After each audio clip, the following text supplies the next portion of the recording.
이렇게 아름다운 선율로 우리 하나님께 영광을 돌리신 분께 감사를 드립니다. 오늘은 제가 여러분들과 너무나 잘 아는 소돔과 고모라 성의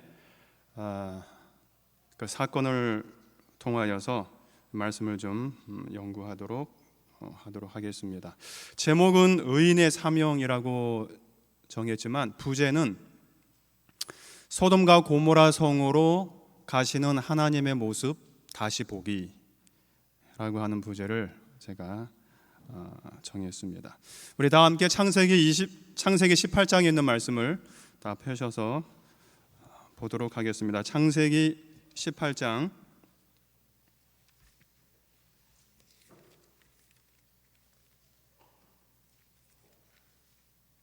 20절부터 24절까지 있는 말씀입니다. 여호와께서 또 이르시되 소돔과 고모라에 대한 부르짖음이 크고 그 죄악이 심히 무거우니 내가 이제 내려가서 그 모든 행한 것과 과연 내게 들린 부르짖음과 같은지 그렇지 않은지 내가 보고 알려 하노라.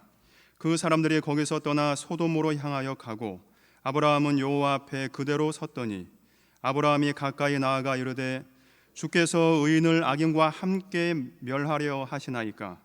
그 성중에 의인 50명이 있을지라도 주께서 그곳을 멸하시고 그 50의인을 위하여 용서하지 아니하시리이까.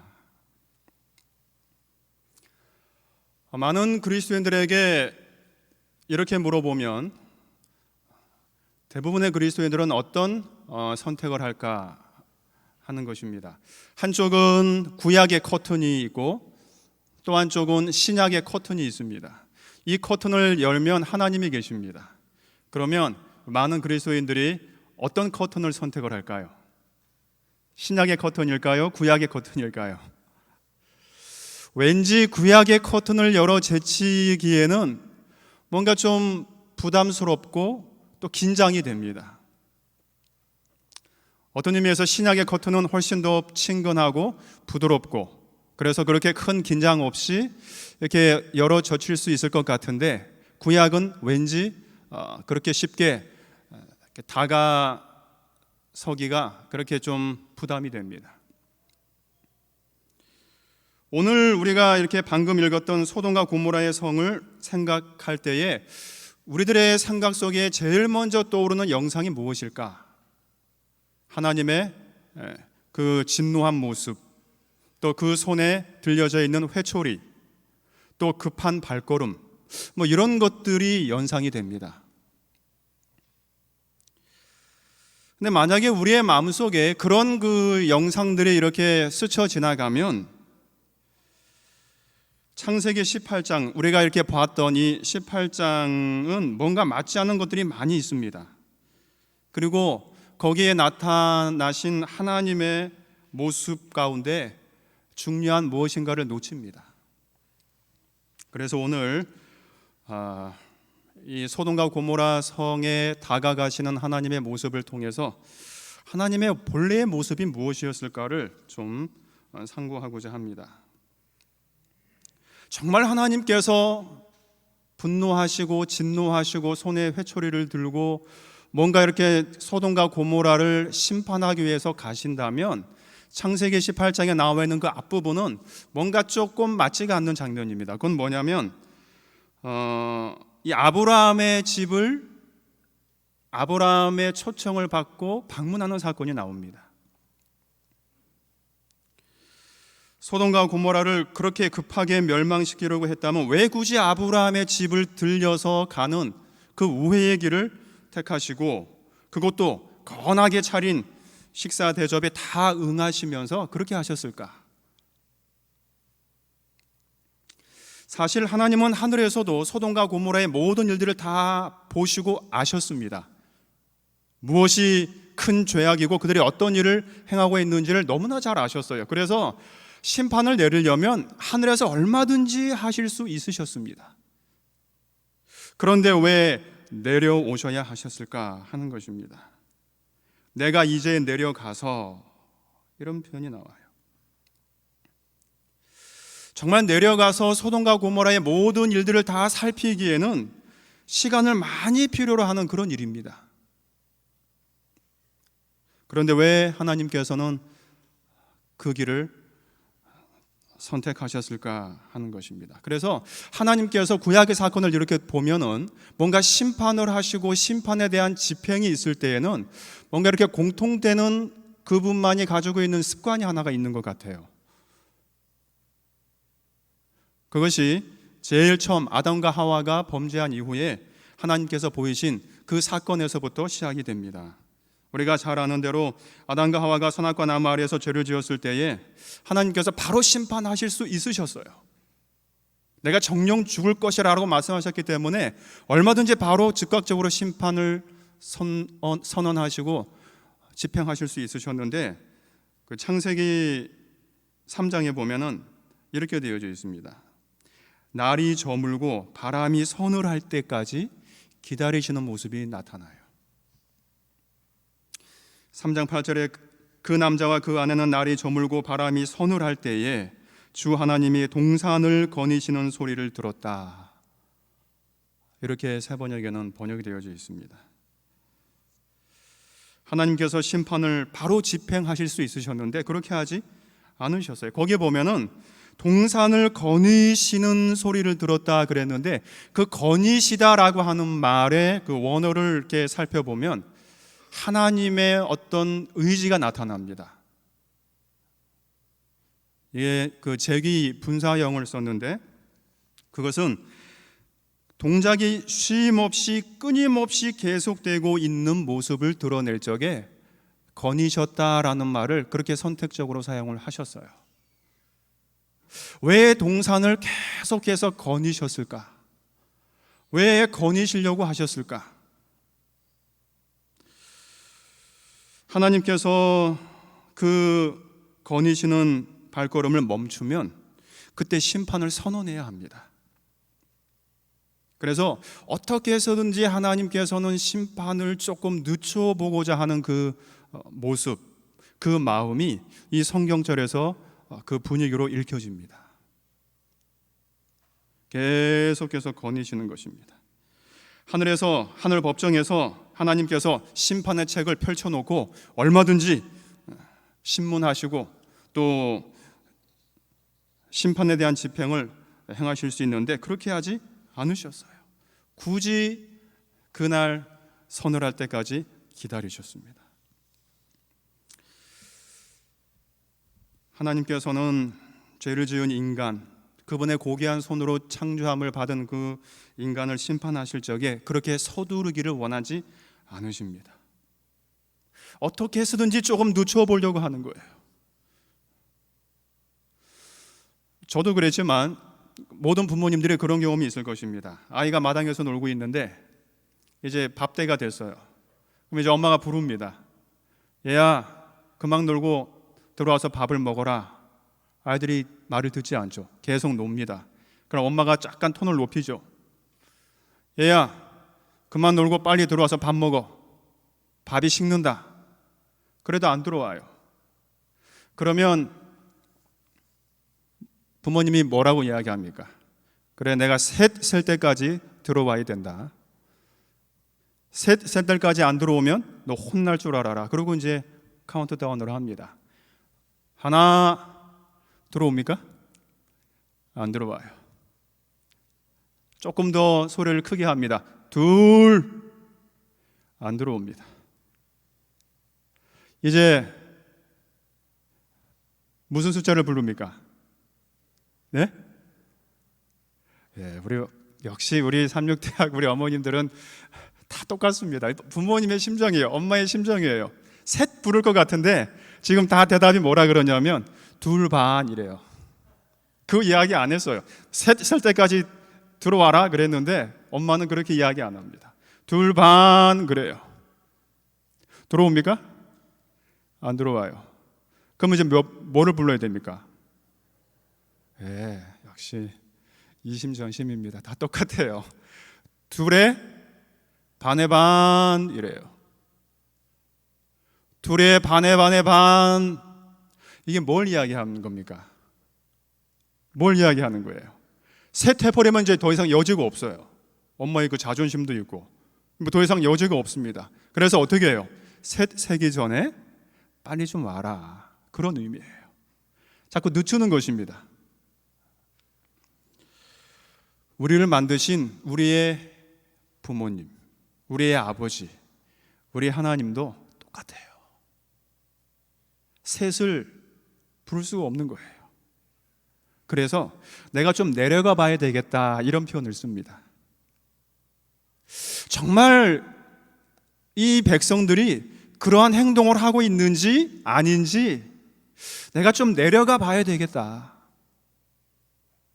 하늘에서 이 땅까지 내려오시고 내려오셨어도 하나하나 좀 봐야 되겠다. 이건 뭘 이야기하는 걸까요? 자꾸 술을 자꾸 쪼개는 것입니다. 정말 그런가요? 바벨탑 사건도 마찬가지입니다. 인간이 하나님을 의지하기보다는, 하나님의 보호하심에 자기의 모든 것들을 맡기기보다는 자기가 보호한 울타리를 만들려고 했던 거, 이게 바벨탑 아닙니까? 그때에 창세기 11장에 보면은 거기에 이런 표현이 나옵니다. 여호와께서 사람들이 건설하는 그 성읍과 탑을 보려고 내려오셨더라, 이런 말이 나와요. 또 7절에 보면 자, 우리가 내려가서, 이런 말이 나옵니다. 왜 자꾸 이런 말을 쓰시는 걸까요? 우리 하나님께서 내가 내려가 봐야 되겠다, 우리가 한번 좀 봐야 되겠다.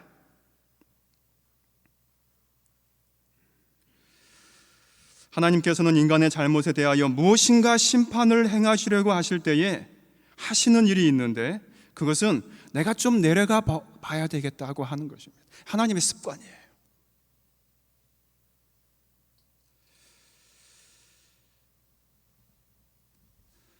정말 심판을 조금이라도 늦춰 보고 싶은 하나님의 그 마음, 이거를 아브라함이 알았을까요? 몰랐을까요?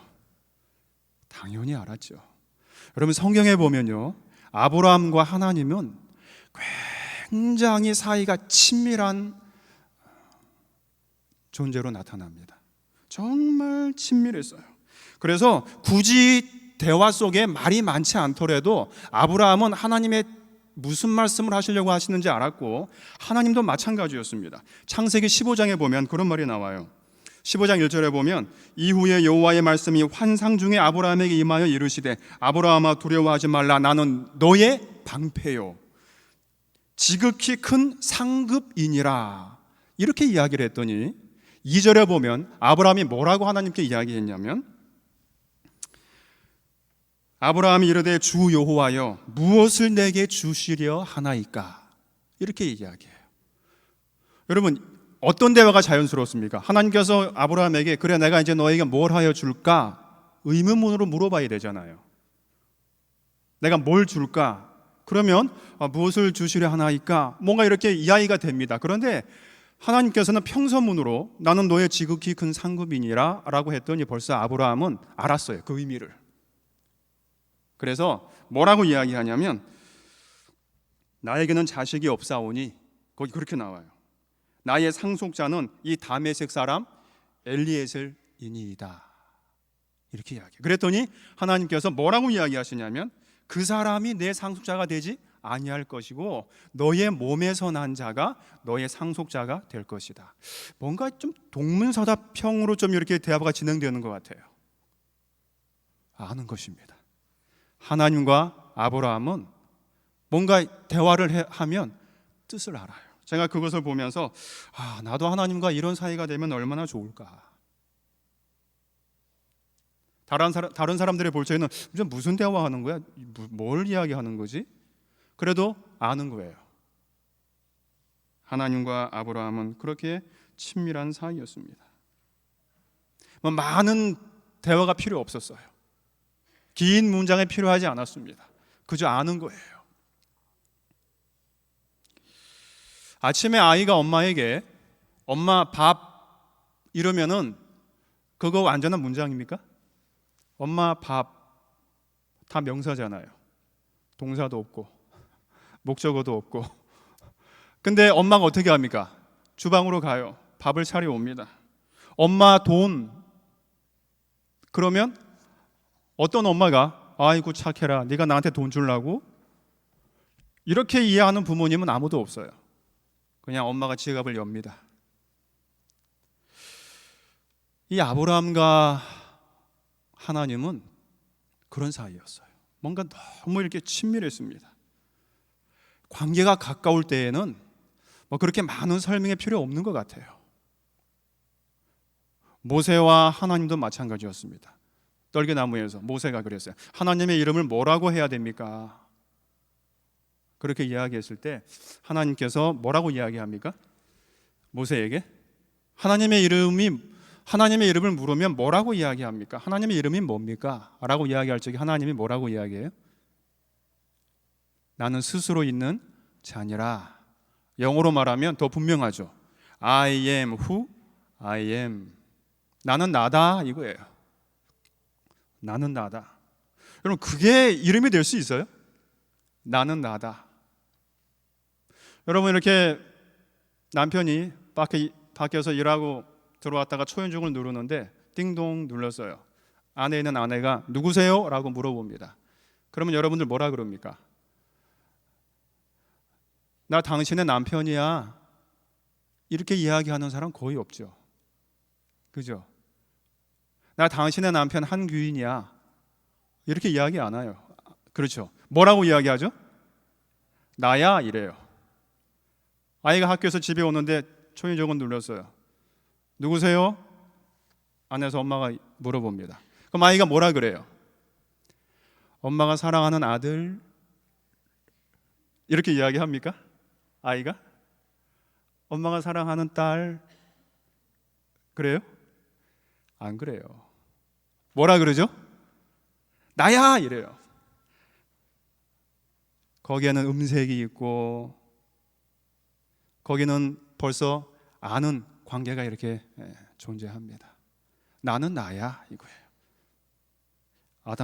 모세와 하나님, 그런 사이였어요. 저도 하나님과의 관계가 참 이렇으면 얼마나 좋을까. 나다, 다 아는 것입니다. 아브라함은 하나님의 마음을 잘 알았습니다. 그래서 어떻게 해서든지 소돔과 고모라를 멸망해서 구원하려고 합니다. 여기 다시 18장 23절에 보면 이렇게 되어져 있어요. 18장 23절에 보면 아브라함이 가까이 나아가 이르되 그랬어요. 하나님의 심판과 그 심판을 조금이라도 늦춰보고자 하는 하나님의 마음 사이의 시간을 아브라함이 삐집고 들어간 거예요. 그래서 아주 가까이에 나아갔습니다. 다른 말로 표현하면 하나님께 바짝 매달렸다, 이런 표현이에요. 이걸 오늘날 우리의 용어로 바꾸면 그런 거예요. 이 아브라함이 벌써 알았어요. 하나님의 그 말과 하나님의 모습 속에서 나오는 그 모습을 알았습니다. 내가 내려가서 그들이 정말 그런지 안 그런지 좀 내가 보겠다 라고 하는 말 속에서 이미 아브라함이 알았어요. 그래서 그 사이를 삐지고 들어간 겁니다. 바짝 달라붙었어요. 그리고는 이렇게 이야기합니다. 의인을 악인과 함께 멸하려 하십니까, 하나님? 자, 이게 그 옳은 이야기입니까? 이 이야기가? 아브라함이 하나님께 이렇게 이야기했어요. 의인을 악인과 함께 멸하려 하시나이까? 하나님께서 정말 의인을 악인과 함께 도매급으로 그냥 멸망시키는 그런 일을 하려고 하십니까? 아니죠. 그런데 아브라함이 그렇게 이야기를 했어요. 하나님이 나무라지 않습니다. 그냥 들어요. 그리고 24절에서 이렇게 이야기합니다. 그 성중에 의인 50명이 있을지라도 주께서 그곳을 멸하시고 그 50의인을 위하여 용서하지 아니하시리까? 그러니까 잘못된 질문과 잘못된 간청임에도 불구하고 하나님께서 나무랬다라는 말이 없어요. 그냥 계속 듣습니다. 그러니까 25절에 보면 심지어 아브라함이 하나님을 좀 가르쳐 드리려고 하는 그 말이 나와요. 여러분 상상이 갑니까? 하나님을 가르쳐 드리려고 합니다. 25절을 보십시오. 거기 보면 이렇게 이야기합니다. 주께서 이같이 하사 의인을 악인과 함께 죽이심은 부당하오며 의인과 악인을 같이 하심도 부당하나이다. 세상을 심판하시는 이가 정의를 행하실 것이 아니니까. 이게 지금 성경적인 표현이라서 이렇지, 이거 그냥 오늘날로 말하면 뭐예요? 심판을 행하려면 공의롭게 해야 하지 않겠습니까? 공정해야 되지 않겠습니까? 하나님, 그런 말이에요. 하나님이 아무 소리 안 합니다. 그리고는 그냥 아브라함이 하는 말을 계속 들으세요. 제가 이 모습을 보면서 대화가 계속 되려면 듣는 일이 필요하구나. 뭔가 좀 잘못된 말이라도 어떻게 하나님께서 의인을 악인과 함께 같이 죽이실 수 있겠습니까? 그렇지 않아요? 그런데도 하나님께서 그냥 들으시는 거예요. 대화가 이렇게 계속 되는구나.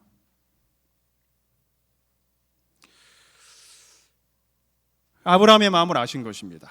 정말 자기의 동족, 자기의 가족을 구원하기 위해서, 또 이웃 주민을 구원하기 위해서 그렇게 애를 쓰고 있는 그 아브라함의 마음 하나 보시고 계속 들으시는 거예요. 여러분, 우리가 너무나 잘 아는 존 웨슬레의 그 가정의 이야기입니다. 한 번은 존 웨슬레의 아버지가 그 아내에게 이렇게 이야기를 했어요. 여보, 당신은 도대체 저렇게 머리가 나쁜 아이들에게 어떻게 20번이나 똑같은 말로 타이를 수가 있단 말이오. 당신 정말 대단하오. 그랬더니 그 아내가 그 웨슬레의 아버지에게 이렇게 이야기를 했다 그래요. 여보, 만일 내가 19번만 이야기했더라면 내 말은 헛수고가 될 뻔하지 않았겠어요? 그러니 내가 끝까지 말을 하는 거예요. 하나님께서 아브라함을 그렇게 본 것입니다. 참 아브라함의 마음이 너무 감동적인 거예요. 그래서 이제 하나님과 아브라함의 숫자 씨름이 시작이 됩니다. 그런 배경에서. 그래서 아브라함이 이제 숫자를 이야기를 해요.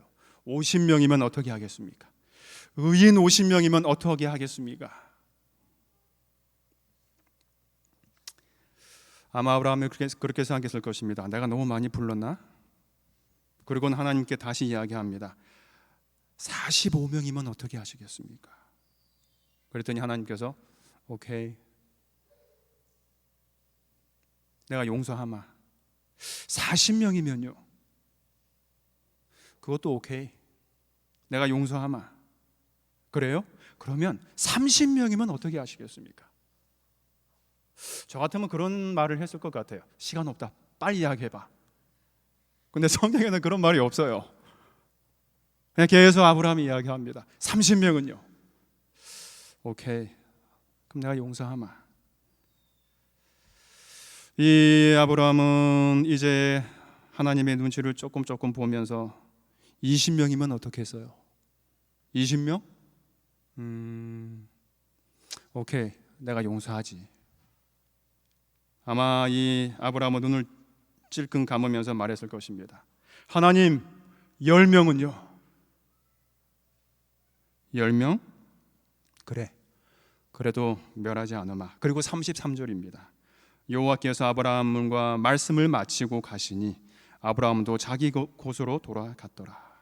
아브라함이 알았어요. 그 성읍에 10명의 의인조차 없다고 하는 사실을 알았습니다. 아니, 그럴 수가 있을까?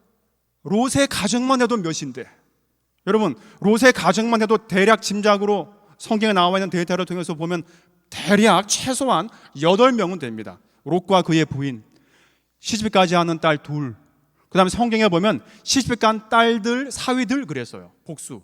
최소한 2명만 잡아도 시집간 딸 둘, 사위 둘, 넷, 남겨진 2딸, 6, 롯과 부인 8이에요. 최소한 8입니다.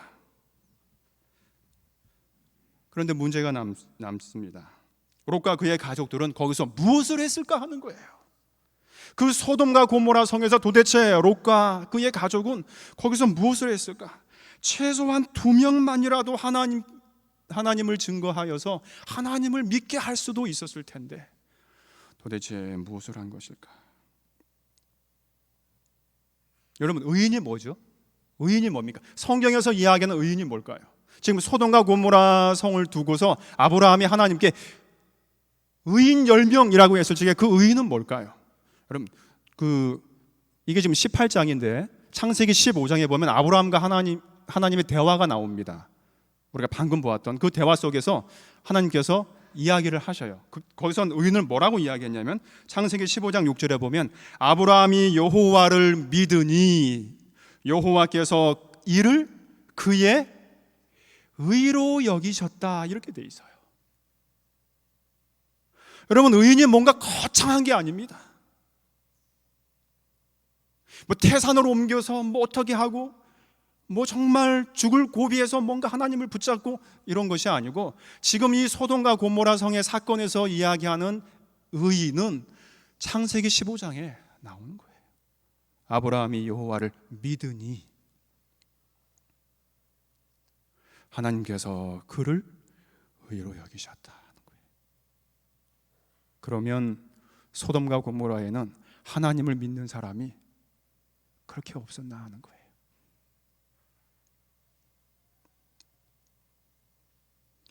그 롯의 가족은 도대체 무엇을 했을까?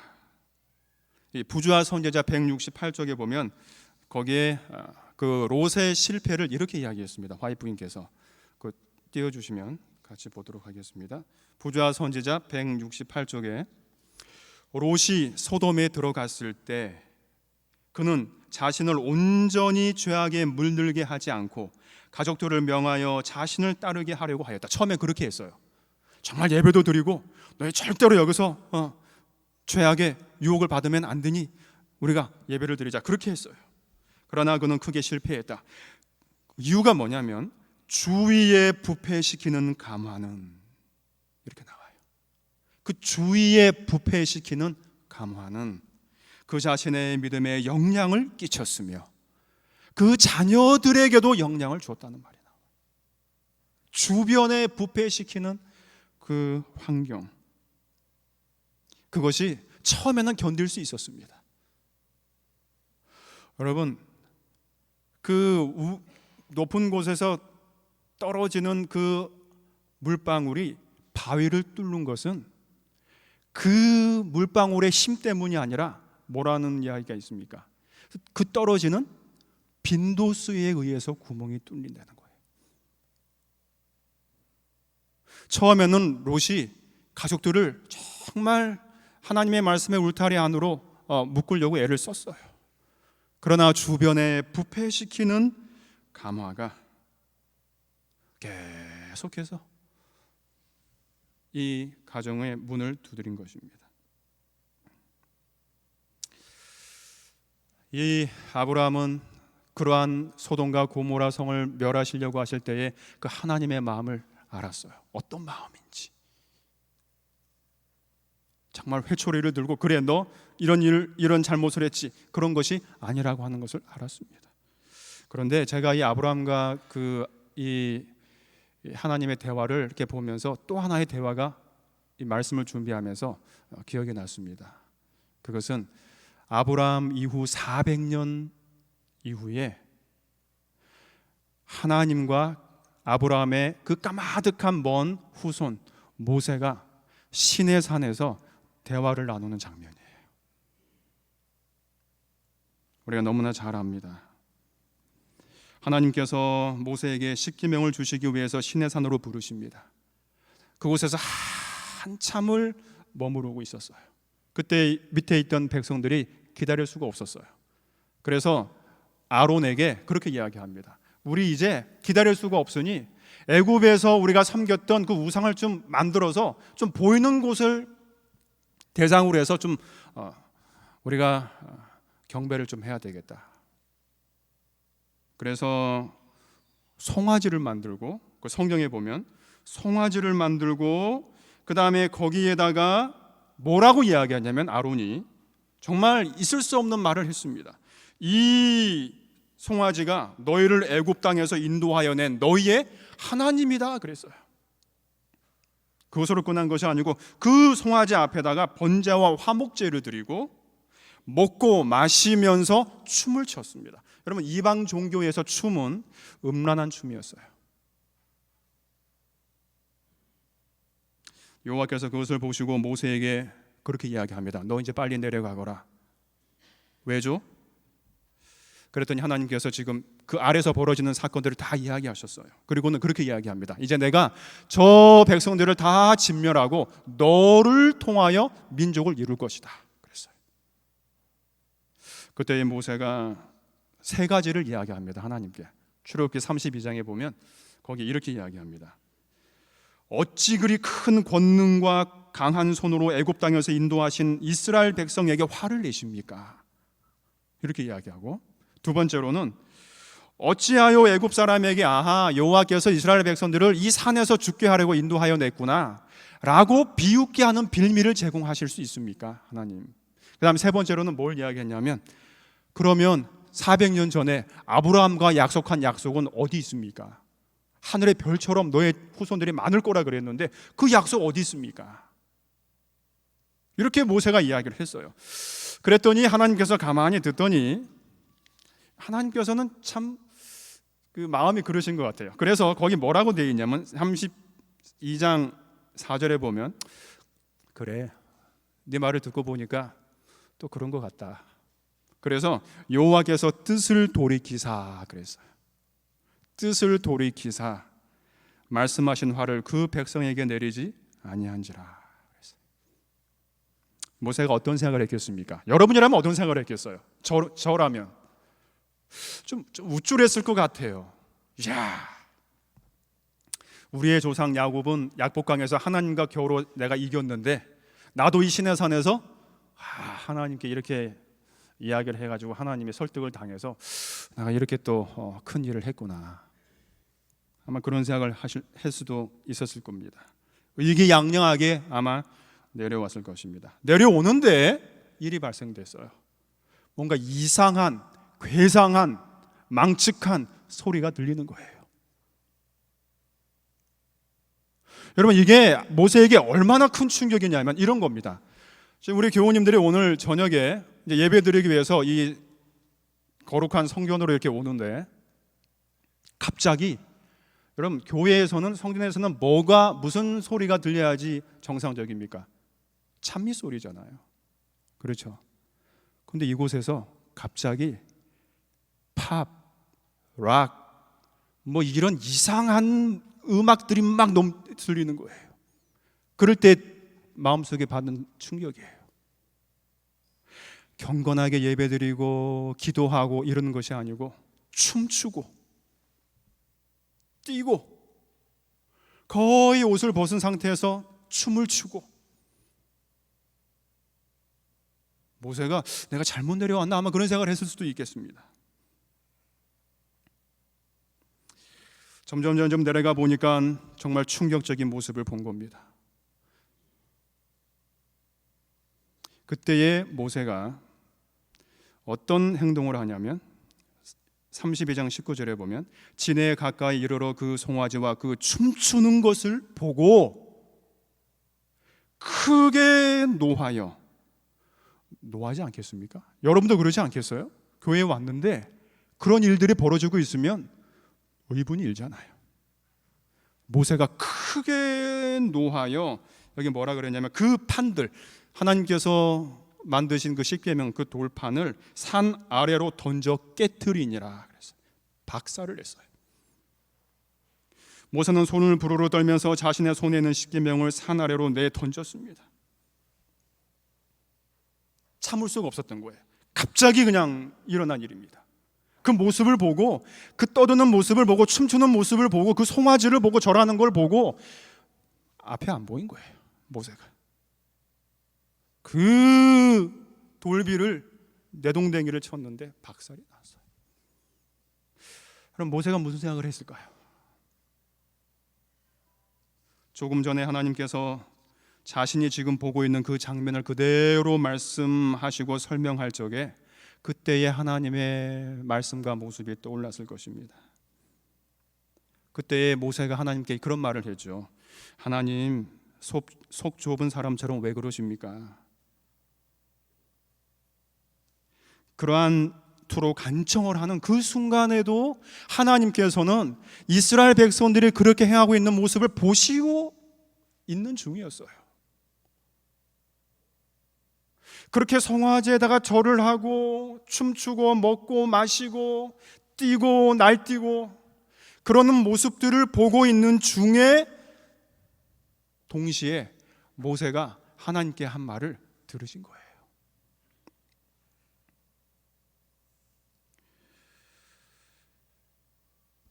이스라엘 백성들이 성화제에게 경배하는 모습, 그들이 요란하게 떠들면서 춤을 추고 뛰어다니는 모습을 보고 계시는 동안에도 하나님께서는 한 영혼이 자신의 형제, 자신의 동족을 위해서 그렇게 간청하고 그렇게 매달리는 그 모습을 보고 들어주신 거예요. 이 모세는 그렇게 생각을 했을 것입니다. 나는 이 짧은 시간에 이 장면 하나 본 것만으로도 화를 이기지 못해서 이 돌비를 박살을 내었는데, 하나님께서는 백성들이 그러한 우상에게 경배하는 동안에도 손수 그분의 손으로 그 딱딱한 돌을 후벼 파면서 그 계명을 쓰고 계셨다고 하는 거예요. 그러니까 모세는 이런 생각을 했을 것입니다. 하나님의 사랑의 끝은 도대체 어디까지일까? 하나님의 용서하심은 어디까지일까 하는 거예요.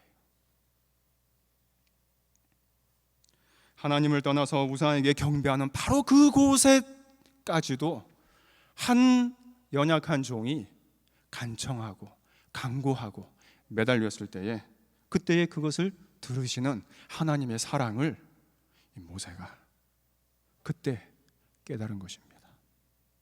모세가 왜 온 지면에 있는 사람들보다 그 마음이 온유하다고 했을까요? 이런 거를 배운 거예요.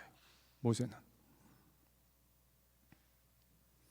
이제 다시 소돔과 고모라 성으로 돌아가면 왜 하나님께서 그렇게 늦추시려고 했는지를 우리가 알 수 있습니다. 이건 다시 말하면 이런 거예요. 하나님께서는 소돔과 고모라 성에 10명만이라도 의인이 있기를 바라셨다고 하는 거예요. 10명만이라도. 정말 하나님을 믿는 그런 사람 10명만이라도 있기를 바라시면서 그렇게 발걸음을 늦추셨습니다. 저는 말씀을 마치면서 저를 포함해서 우리 교우님들에게 정말 두렵고 떨리는 질문을 해봅니다. 우리 삼육대학에, 삼육동에 10명의 의인이 있을까? 제가 그런 생각을 해봤습니다. 우리 삼육대학이 이렇게 존재하는 것은 이곳에 그래도 10명의 의인이 있기 때문이 아닐까 하는 거예요. 하나님 말씀 붙들고 하나님의 말씀을 믿고 그분을 의지하고 그렇게 살아가는 10명이 있기 때문에 그래도 하나님께서 이 삼육동을 붙드시지 않으시는가 하는 것입니다. 그러면서 저는 이제 이런 상상을 해봅니다. 이게 상상입니다. 이것은 우리 옆 동네 별내에 이제 어느 날 안식일에 우리 담임 목사님이 앞에 나오셔서 이런 광고를 하시는 것입니다. 삼육대학 우리 성도 여러분, 우리 옆 동네가 진멸된다고 하는데, 상상입니다. 진멸된다고 하는데 그것은 의인 10명이 없어서 그렇다고 합니다. 그러니 오늘 예배가 끝난 후에 그 별내 동네로 이사갈 최소한 의인 10명만 남아주시기 바랍니다. 예배 끝난 이후에. 그러면 예배가 끝난 후에 몇 사람이나 남을까? 제가 그걸로 이사 가겠습니다. 제가 제목을 의인의 사명이라고 했습니다. 여러분, 의인은 의인으로 하나님께 서 있는 것 자체만으로도 멸망하여 가는 많은 사람들을 거기서 붙들어낼 수 있는 힘을 가진다고 하는 것입니다. 이 의인이에요. 도무지 하나님의 말씀이 이루어질 것 같지 않는 상황 속에서도 하나님께서 말씀하시기 때문에 믿는 것. 아브라함이 그랬습니다. 아내를 보면 가망이 없어요. 자식을 낳을 가망이 없습니다. 그러나 하나님이 말씀하셨기 때문에 믿는 거예요. 그랬더니 하나님께서 그래 너는 의인이야. 그게 의야 바로. 여러분, 사랑하는 삼육대학교의 우리 성도 여러분, 오늘 우리가 이런 사랑이 많으신, 용서하시고자 하시는 하나님을 믿고 또 그의 말씀을 더 굳건히 신뢰하고 믿어서 우리 하나님으로부터 의라고 일컬음을 받는, 의로운 사람이라고 부름을 받는 그러한 주님의 귀한 백성이 되시기를 간절히 바라면서 오늘 말씀을 마치겠습니다.